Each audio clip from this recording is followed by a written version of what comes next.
రామోజీరావు గారు 1995వ సంవత్సరంలో మొట్టమొదటిసారిగా వారిని చూశాను. అప్పటి వరకు ఈనాడు పేపర్ తప్ప వార్తలంటే ఏమిటో తెలియదు మా ఇంట్లో. ఒక మహాప్రస్థానం. మనిషి అన్నవాడు ఎప్పుడో అప్పుడు, అంటే 100 ఏళ్ల ప్రాయంలో ఎప్పుడో అప్పుడు కన్ను మూయాల్సిందే. కానీ ఆ మనిషి తాలూకు విలువ ఎప్పుడు తెలుస్తుంది అంటే, ఎంతమంది వారి కోసం కన్నీరు కార్చారు, ఎంతమంది చూడటానికి వచ్చారు అనేది వారి విలువ ఏంటనేది తెలుస్తుంది. ఇవాళ నాలాంటి ఎన్నో లక్షల మంది, వేల మంది అభిమానులు వారిని ఆఖరిసారిగా భౌతికంగా, అంటే వారు అక్కడ వారిని చూడడానికి రావడమే చెప్తోంది ఆయన విలువేంటో. ఒక ఎంపైర్ స్థాపించారు, ఎంతోమందికి అన్నం పెట్టారు, ఎంతోమందికి స్ఫూర్తిదాయకంగా నిలిచారు రామోజీరావు గారు. భవిష్యత్ తరాలకు వారు చేసిన పనులు, వారు స్థాపించిన ఈ సంస్థానం ప్రతిదీ ఆదర్శప్రాయంగా నిలుస్తుంది. మాట్లాడుకుంటారు, వేనోళ్ళ పొగుడతారు. ఇలా ఎప్పుడు ఆర్ఎఫ్సికి వస్తానని అనుకోలేదు. 90 ఏళ్ళు ఖచ్చితంగా బతుకుతారు వారు అని వారి కుటుంబ సభ్యులతో సహా నేను కూడా అనుకున్నాను. కానీ దేవుడు ఒకటి రాసిస్తాడు, దాన్ని మనం ఎవరు తప్పించలేము. కాబట్టి వారికి సద్గతి ప్రసాదించాల్సిందిగా భగవంతుడిని మనసారా కోరుకుంటున్నాను. రామోజీ అండ్ నాకు తెలిసి రామోజీరావు గారు ఎప్పటికీ మనతోనే ఉంటారు. అండ్ ఆయనకి చావు లేదు, అలాంటి వాళ్ళకి ఎప్పుడూ చావు ఉండదు. వాళ్ళ కుటుంబానికి, వాళ్ళ వెల్ విషర్స్కి, వాళ్ళ అభిమానులకి, ప్రతి ఒక్కరికి ఆ దేవుడు అండగా ఉండాలని కోరుకుంటున్నాను. సారీ, ఓం శాంతి. Thank you. చాలా బాధాకరమైనటువంటి అంశం. కొన్ని లక్షలాది మంది, కోట్లాది మందిని కదిలించినటువంటి అంశం. ఒక సామాన్య కుటుంబం నుంచి వచ్చినటువంటి వ్యక్తి ఈరోజు ఒక పెద్ద సామ్రాజ్యాన్ని సృష్టించడమే కాకుండా,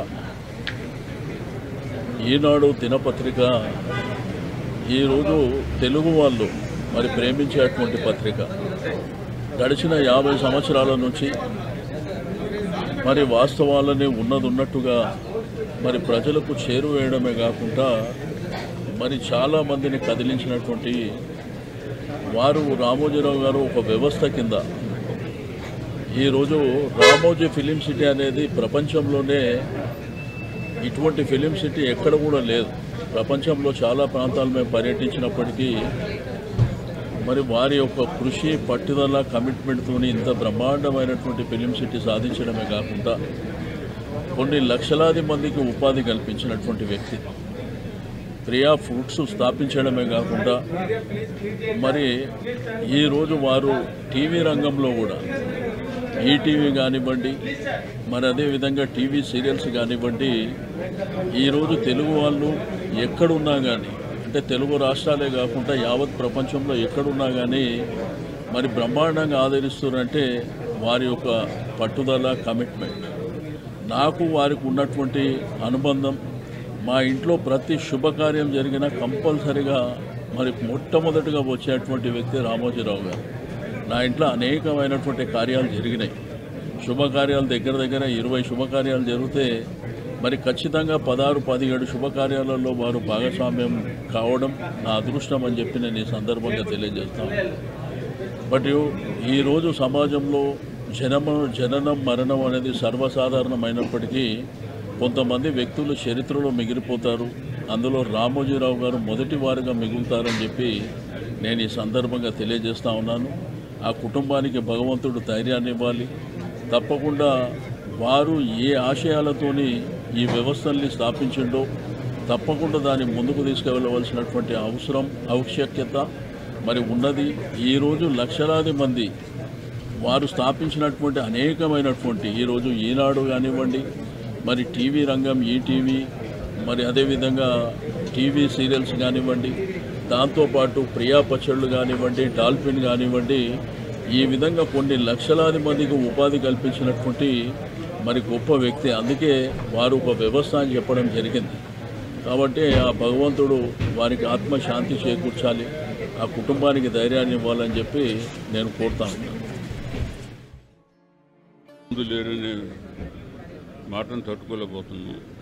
ఎందుకంటే నాకు మా నాన్నగారు, తర్వాత ములపూడి అచ్యుతప్రసాద్ గారు, రామోజీరావు గారు, వీళ్ళు ముగ్గురు మార్గదర్శకులు నా జీవితంలో. నేను వీళ్ళ అడుగు జాడల్లో నడుపుతున్నాను. ఎందుకంటే వీరు కష్టాన్ని నమ్ముకుని నమ్మారు. పుట్టినప్పటి నుంచి పెరిగారు, పోయేవారు, చూసేవారు కూడా కష్టాన్ని నమ్ముకుని ఉన్నవారు. వీరు లేరని అనుకునేదానికన్నా వీరు మన ముందే ఉంటూ ఆయన సంస్థలో ఈనాడు మార్గదర్శి, ఈనాడు ఆయన మార్గదర్శిలో నడుపుతూ మనం బతుకుతూ సరిపోతుంది. అలాంటి మహానుభావుని మనం లేరని అనుకోవద్దు, మనం ఆయన మార్గదర్శనంలో ప్రయాణం చేద్దామని చెప్పి కోరుకుంటున్నాం. ఆశయంతో ఉన్న ఒక వ్యక్తి ఒక వ్యవసాయదారుల చిన్న కుటుంబంలోంచి వచ్చి మనిషికి కృషి, దీక్ష, పట్టుదల ఉంటే మనిషి సాధించలేనిది లేదు అని నిరూపించిన మహా వ్యక్తి రామోజీరావు గారు. ఆయన పెట్టిన సంస్థలు కానీ ఈ రామోజీ ఫిల్మ్ సిటీ అనేది వరల్డ్ సిటీ చేయాలనేది ఆయనకు, ఈ రామోజీ ఫిల్మ్ సిటీ అనేది వరల్డ్ సిటీ చేయాలనేది స్టూడియోగా తీర్చిదిద్దారు. వాళ్ళు ఈటీవీ మూలంగా కానీ లేకపోతే ఇందులో వచ్చే కార్యక్రమాలు కానీ జబర్దస్త్ పేరుతో ఎంతమంది ఆర్టిస్టులు వచ్చారు మనకి. అలాగే పాడతా తీయగా దారుగా ఎంతమంది సింగర్స్ వరకు వచ్చారు. వీటన్నిటి వెనక కృషి రామోజీరావు గారు ఎంతో కృషి. అనేక సంస్థలు పెట్టారు. సంస్థలన్నీ అద్భుతంగా ఉండటమే కాకుండా సినిమా ఎలా తీయాలి అనే దాని మీద కూడా ఆయన పెద్ద స్టార్స్ దగ్గరికి వెళ్ళకుండా చిన్న చిన్న స్టార్స్తో చిన్న చిన్న సినిమాలుగా చిన్న బడ్జెట్లో తీసి పెద్ద హిట్స్ చేసిన వ్యక్తి రామోజీరావు గారు. అనేక సందర్భాల్లో వారితో కలిసి కూర్చోవటం, వారితో మాట్లాడటం, ఆయన వచ్చినప్పుడల్లా కూడా చాలా ప్రేమగా, ఆప్యాయంగా ఎన్నో కబుర్లు చెప్పేవారు ఆయన. అలాంటి మహా వ్యక్తి పోవటం వాళ్ళ తీరని లోటు. భారత ప్రభుత్వం కూడా పద్మవిభూషణ్ బ్రహ్మాండమైన గౌరవించారు మన భారతదేశ ప్రభుత్వం. మరి వారి ఆత్మకు శాంతించాలని వారి కుటుంబ సభ్యులకి, అలాగే వారి అభిమానులకి, వారి సంస్థలో పనిచేసే వాళ్ళకి అందరికీ కూడా నా ప్రగాఢమైన సానుభూతిని తెలియజేస్తున్నాను. నమస్తే.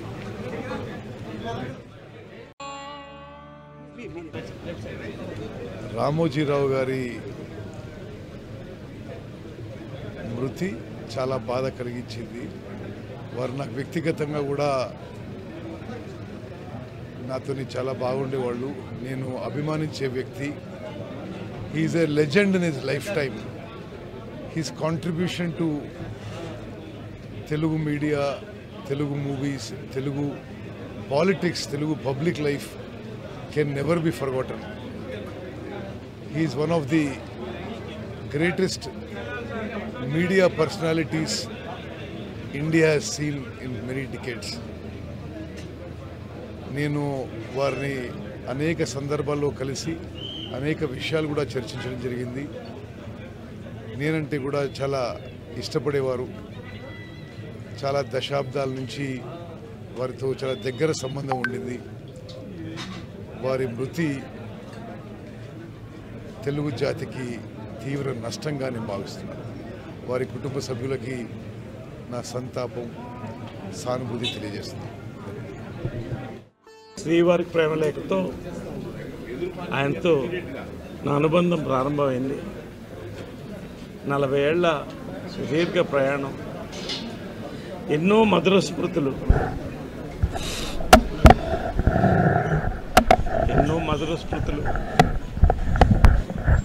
నాకు మానసికంగా 4 స్తంభాలను భావించేవాడిని.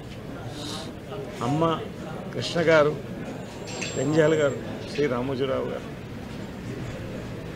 నాకు ఎనర్జీ కావాలన్నప్పుడు ఆయన దగ్గరికి వెళ్ళి ఆ చేతులు కలిపి ఆయనతో 10 నిమిషాలు కూర్చుంటే నా జన్మ తరించిపోయినట్టు అనిపించేది. ఈరోజు ఆయన వెళ్ళిపోవడం అనేది పర్సనల్గా నాకు ఎంత పేరుందో, ఒక భారతీయుడిగా, ఓ భారతీయ బిడ్డగా, తెలుగు బిడ్డగా కొన్ని కోట్ల మందికి తీర్చలేని నష్టం ఇది. రామోజీ ఫిల్మ్ సిటీ ప్రపంచ సినిమాని ఇక్కడికి తీసుకురావాలని ప్రారంభించి భారతదేశ సినిమాని ప్రపంచ ఖ్యాతి, భారతదేశ సినిమాని ప్రపంచంలో చరిత్ర పుటంలో నిలిపినటువంటి వాల్ట్ డిజ్నీకి ధీటుగా మేము చేయగలమని ఇండియాలో ఒక యూనివర్సల్ స్టూడియో, ఒక డిజ్నీల్యాండ్ కలిపి స్థాపించినటువంటి గొప్ప భూమి ఇది. ప్రతి తెలుగువాడు ప్రియాపచళ్లతో ప్రపంచం అంతా ఎక్కడైనా కూడా సంతృప్తిగా తిని ఎక్కడన్నా బతకలిగినటువంటి ఒక మంచి రుచిని కల్పించారు. వార్తల యొక్క ముఖ్యత్వం ఈనాడు ద్వారా, ఈనాడు టెలివిజన్ ద్వారా ప్రపంచం నలుమూలకు తీసుకెళ్లారు. ఇది చాలా తీర్చలేనటువంటి పూర్చలేని నష్టం. ఆయన ఆత్మ శాంతించాలని ఈ కాంపౌండ్ బిడ్డగా ఎప్పుడు నేను భావిస్తాను. ఎప్పుడు ఈ కుటుంబం ఎప్పుడు కూడా వాళ్ళకి నేను నా యొక్క ప్రగాఢ సానుభూతి తెలుపుకుంటూ ఎప్పుడు వాళ్ళు బాగుండాలి. వేల మందికి భోజనాలు పెడుతున్నారు, లక్షల మందికి. వీళ్ళు సంతోషంగా ఎప్పుడు రానున్న రోజుల్లో ఈ యొక్క లెగసీ కొనసాగలుగుతారు. Thank you. కొత్త ఇన్నోవేషన్స్ తీసుకొచ్చి ఏ రంగంలో అడుగుపెట్టినా దాన్ని శిఖరాలకు తీసుకెళ్ళింది ఒక్క వ్యక్తి అండి.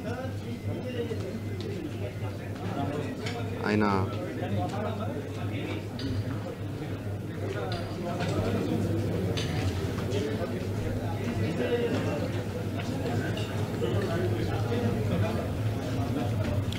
ఎంతోమందికి మార్గదర్శకంగా నిలిచారు, ఎంతోమందికి ఉపాధి కల్పించారు. అలాంటి వ్యక్తికి రామోజీరావు గారు పెద్ద ఆయన లేరు అని మాట వినంగానే చాలా బాధేస్తుంది. ఎందుకంటే మా కుటుంబంలో ఒక పెద్ద దిక్కు, ఎప్పుడైనా ఇక్కడికి వచ్చినప్పుడు ఎంతో ఆప్యాయతగా పలకరించే పెద్ద ఆయన ఈరోజు మా కళ్ళ ముందు లేరంటే కూడా చాలా బాధేస్తుంది. దేశవ్యాప్తంగా గుర్తింపు పొందిన వ్యక్తి రామోజీరావు గారు. ఈరోజు దినపత్రిక, ఈనాడు పత్రిక పరిచయం చేసిన నాయకుడు మన రామోజీరావు గారు. ఎన్నో కష్టాలు పడిన వ్యక్తి రామోజీరావు గారు. ఈరోజు లేరని తెలిస్తే దేశవ్యాప్తంగా ఎంతోమంది కూడా ఈరోజు ఆయన ఎంతోమందిని కూడా కుటుంబాలు కూడా కాపాడిన వ్యక్తి రామోజీరావు గారు. ఆయన లేని వార్త వినంగానే ఎంతోమంది షాక్ గురయ్యారు. నేనే పొద్దున తెల్లారితో తెలిస్తేనే ఎంతో బాధపడినాం. మా కుటుంబంలో ఒక పెద్ద దిక్క, ఏదైనా మాకు కష్టాలున్నా ఆయనకి చెప్పుకునే వ్యక్తులు మేము. మా ఆయన పరిటాల రవి గారు ఉన్నప్పటి నుంచి ఆయన పోయిన తర్వాత కూడా చాలాసార్లు కలిసాం. మా బాధలు ఏదైనా ఉన్నా చెప్తే కూడా మాకు ధైర్యం చెప్పి ఈ విధంగా మీరు నడుచుకోవాలని చెప్పే వ్యక్తి ఈరోజు మాకు లేరని కూడా అనుకోకూడదు. ఎప్పుడు కూడా మన గుండెల్లో ఎప్పుడు చిరస్థాయిగా పెద్ద ఆయన ఉన్నారని కూడా మేము కూడా భావిస్తాం. తప్పకుండా ఆయన ఆశయాలు ఏవైతే ఉన్నాయో అవన్నీ కుటుంబ సభ్యులు కూడా అవి కొనసాగించాలి. కన్ను తెరిస్తే జననం, కన్ను మూస్తే మరణం. ఈ రెప్పపాటు కాలమే మన జీవితం. క్షణికమైన ఈ జీవితంలో దేశం మనకేం చేసింది కన్నా దేశానికి మనమేం చేసామన్నది ముఖ్యం. అలా నిజంగా ఈరోజు ఈ మన దేశానికి నష్టం. రామోజీరావు గారు లేరు అన్న వార్త పొద్దుట వినగానే నిజమా, ఎందుకంటే లాస్ట్ వీకే నేను ఇక్కడ షూట్ చేస్తూ ఉన్నాను. సార్ ఇక్కడే ఉన్నారు అన్నారు, కలవాలనుకున్నాను, కలవలేకపోయాను. నాన్నగారితో మొదలైన మా అనుబంధం ఆయనతో, నాన్న, నేను, మా ఆది, అలా మా 3 తరాలు ఆయనతో ఉన్న అనుబంధం మేము చెప్పలేంది. ఎందుకంటే ఎన్నో విషయాల్లో మాకు మంచి అడ్వైస్లు ఇచ్చారు, సజెషన్స్ ఇచ్చారు. జీవితం అంటే ఏమిటో చాలా క్షుణ్ణంగా మాకు చెప్పేవారు మేము ఎప్పుడు కలిసినా. ఈ అమెరికా వెళ్ళినప్పుడు, నేను ఫస్ట్ టైం 93లో వెళ్ళినప్పుడు డిస్నీ ల్యాండ్ ఇవన్నీ చూసినప్పుడు, యూనివర్సల్ స్టూడియో, డిస్నీ ల్యాండ్ ఇవన్నీ చూసినప్పుడు మన ఇండియాలో ఎప్పుడు చూస్తాం అనుకున్న మాలాంటి వాళ్ళు ఎందరో కలల్ని నిజం చేసిన ఒక గొప్ప వ్యక్తి, ఒక విషనరీ మ్యాన్ రామోజీరావు గారు. రామోజీ ఫిలిం సిటీకి వస్తే ఈ రోజుకి నాకు నెలకి ఒక ఫోన్ అయినా వస్తుంది, సార్ రామోజీ ఫిలిం సిటీకి వెళ్తున్నాం, అక్కడ మాకు మీరేమన్నా టూర్ అరేంజ్ చేయగలరా అని. అలాంటి రామోజీరావు గారు, ఎందుకంటే ఒకప్పుడు కోట్ల మందిలో ఆయన సామాన్యుడు. అలాంటిది ఈరోజు కోట్ల మందికి మార్గదర్శకుడు. నా అదృష్టం ఏంటంటే నాన్నగారు ఆయన ఉషా కిరణ్ సినిమాల్లో, ఈ టీవీలో యాక్ట్ చేయడం, నేను ఈటీవీ సినిమాల్లో చేయడం, నేను ఎంత పేరు తెచ్చుకున్నానో యాక్టర్గా దానికంటే రెట్టింపు పేరు నాకు వావ్ తీసుకొచ్చింది. ఆ వావ్ ఈటీవీలో one of the best show. ఆయనే నన్ను బ్లెస్ చేశారు. చాలా బాగుంటుందయ్యా నీ షో, చాలా బాగా నడిపిస్తున్నావు, ముఖ్యంగా నీ జనరల్ నాలెడ్జ్ రౌండ్ నాకు కూడా తెలియని ప్రశ్నలు అడుగుతున్నావు అని ఎన్నోసార్లు చెప్పేవారు. సో అలాంటి వావు నిజంగా అటు సోనోపిక్స్కి, జ్ఞాపికాకి నేను రుణపడి ఉంటాను ఈటీవీలో ఆ షో చేయడం. సో అలాగే మా అనుబంధం ఏంటంటే రామోజీ ఫిలిం సిటీకి రావడం, చూడడం ఒక ఎత్తు అయితే, నా కూతురు పెళ్ళి ఇక్కడ చేయడం అదొక అద్భుతం. అది రామోజీరావు గారి బ్లెస్సింగ్స్తోనే అయ్యింది. ఇప్పుడే మన వాళ్ళందరూ కలుస్తుంటే చెప్తున్నాను అనమాట. ఆయన ప్రతిదీ మానిటర్ చేస్తూ పెళ్ళి 3 రోజులు ఇక్కడ ఒక సందడిగా ఒక ఫ్యామిలీ ఫంక్షన్గా జరిగిందంటే ఆయన ఆశీర్వాదం. సో అలాగే మా ఆది పెళ్ళికి ఆయన రావడం, ఆశీర్వదించడం. సో ఇట్ సంథింగ్ లైక్ ప్రతిసారి ఆయన కలిసినప్పుడు ఏదో ఒక కొత్త ఆలోచనల్ని, ఒక మోటివేషన్, ఆయన ఒక మోటివేషనల్ ఫ్యాక్టర్. సో తప్పకుండా ఇందాక పెద్దలు కూడా చెప్పినట్టు ఆయన చిరంజీవి, ఆయన ఇక్కడే ఉంటారు, మనతోనే ఉంటారు, మనల్ని ముందుకు నడిపిస్తారు. ఎందుకంటే అక్షర యోధుడు. అలాగే కర్ణాటకలో చిత్రదుర్గ అనే ఒక ఊర్లో వి హనుమంతప్ప గారని మన ఈనాడికి అక్కడ పనిచేస్తారు అనుకుంటా. ఆయన ఒక జర్నలిస్టు. ఆయన అక్షర యోధ అనే ఒక బుక్ రాయడం, అది నేను అక్కడ రిలీజ్ చేయడం దావణగిరిలో చిత్రదుర్గ వెళ్ళి, అదే బుక్ని నేను రామోజీరావు గారికి తీసుకొచ్చి ఇక్కడికి ఇవ్వడం, నేను అది వచ్చి ఇవ్వడం జరిగింది. So that was a great moment in my life. అలాగే మా బావగారు కవిపురపు వేణుగారు బెల్గాంలో ఉంటారు. ఆయన అయితే ఇంకా ఆయనకి రామోజీరావు గారి దేవుడు అనమాట. సో అలా ఎంతోమందికి చెప్పుకుంటూ పోతే ఇట్స్ నెవర్ ఎండింగ్. ఎందుకంటే అందరి గుండెల్లో ఆయన ఉన్నారు, శాశ్వతంగా ఉంటారు. He lives on for ever. So ఆయన ఆత్మకు ది గ్రేట్ సోల్ శాంతి కలగాలని, అలాగే మా రామోజీరావు గారి కుటుంబానికి ఆ దేవుడు ఆత్మస్థైర్యాన్ని, మనోబలాన్ని ఇవ్వాలని కోరుకుంటూ, long live Ramoji Rao garu. Sir, we miss you, we love you.